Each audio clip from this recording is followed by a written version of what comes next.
el verdadero descanso de Pablo. Filemón, prepárame también alojamiento, porque espero que por vuestras oraciones os seré concedido. Pablo finaliza esta carta y recordamos que fue escrita para solicitar que Filemón perdonara a Onésimo, y la finaliza con una frase que parece que no tiene nada que ver con el contenido de la epístola. La termina como si fuese una simple cortesía, como a veces nosotros terminamos la conversación con un amigo. Cuando pueda te voy a visitar, decimos, a veces sin mucha intención de hacerlo, ¿verdad? Pero no es así. En Pablo no hay cortesía que no esté basada en la verdad, por lo menos en las cartas que están en el Nuevo Testamento. Por eso esta frase, como cualquier otra frase de esta carta, tiene algo que decirnos sobre el carácter de Pablo. Y lo primero que yo veo al leerla vuelve a ser la confianza que Pablo tiene en la soberanía absoluta de Dios. Por eso he querido hacer una introducción sobre lo que es la soberanía absoluta de Dios. En esta soberanía tiene Pablo su verdadero descanso. El verdadero descanso surge de la soberanía de Dios y se manifiesta en las oraciones de los santos. Quiero repetir esto para que reflexiones sobre ello. El verdadero descanso de Pablo, y tuyo y mío, surge de la soberanía de Dios y se manifiesta en las oraciones de los santos.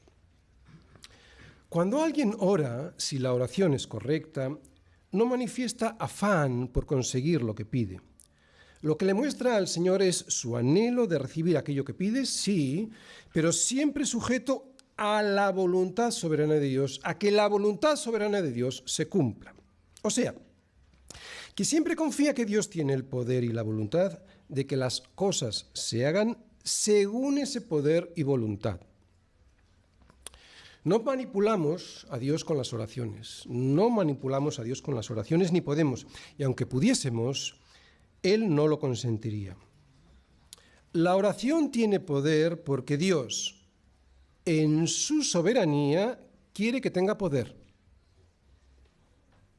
Otra vez, te digo porque pudiera parecer que hay una contradicción entre la soberanía de Dios y las oraciones que hacemos nosotros.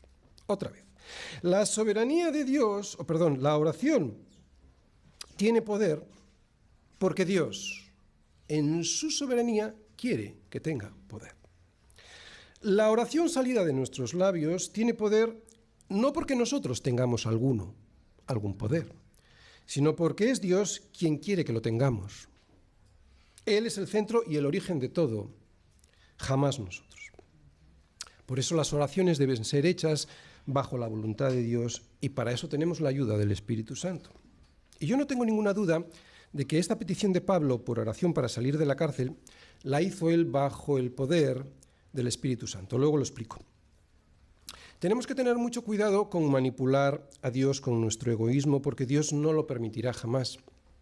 Él es soberano y no necesita ni de nosotros ni de nuestras oraciones para nada. Y esto no quiere decir que no oremos o que oremos sin pasión, no. Todo lo contrario. Lo que digo es que esa pasión en la oración, esa pasión que nosotros le ponemos, tiene que estar centrada en su soberanía y que solo en el cumplimiento de esa soberanía deberíamos de estar satisfechos.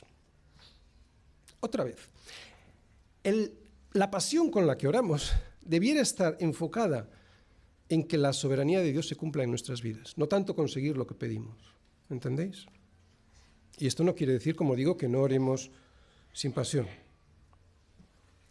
Cuando Dios nos pide que oremos, lo que Él pretende es hacernos partícipes de su gloria, diciéndonos que pidamos lo que Él ya sabe que nos va a conceder, o no. Pero como nosotros no lo sabemos, es por lo que tenemos el deber y la obligación de pedirlo. Siempre la gente me pregunta, y tiene razón, porque parece una contradicción: si Dios es soberano, ¿por qué oramos? Bueno, las oraciones que Dios quiere para nosotros, por lo menos, quiere de nosotros dos cosas con esas oraciones. Por lo menos, primera, que participemos de su gloria. O sea, cuando pedimos algo y es concedido o no concedido, estamos participando de su gloria. Y segundo, y creo que muy importante para nosotros, es que reconozcamos nuestra necesidad. Que somos hijos humildes que necesitan a su Padre. Que no podemos comportarnos como hijos soberbios que ya saben que todo les será concedido. ¿Te das cuenta? Te das cuenta que cuando le pides al Señor algo con pasión, lo que le demuestras es tu necesidad más que el deseo de conseguir lo que pides. O por lo menos así debiera ser, porque sobre todo es eso lo que el Señor pretende. Que seas consciente de que tú eres alguien necesitado, no alguien que se cree suficiente en sí mismo, o sea, alguien como Dios. Acabo de decir que estoy seguro de que esta petición de Pablo por oración para salir de la cárcel la hizo bajo el poder del Espíritu Santo, y lo creo porque no dice, orad por mí para que salga de la cárcel.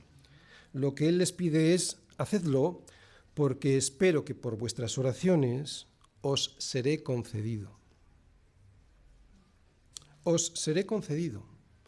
Os seré concedido nos vuelve a mostrar cómo Pablo confía en que la voluntad de Dios será la que triunfe. Os seré concedido significa que será Dios quien le lleve hasta Colosas y no que serán los romanos quienes le suelten. ¿Te das cuenta que os seré concedido no se puede referir a la voluntad de los romanos para soltar a Pablo, sino a la soberanía de Dios para hacerlo cuando Él lo considere?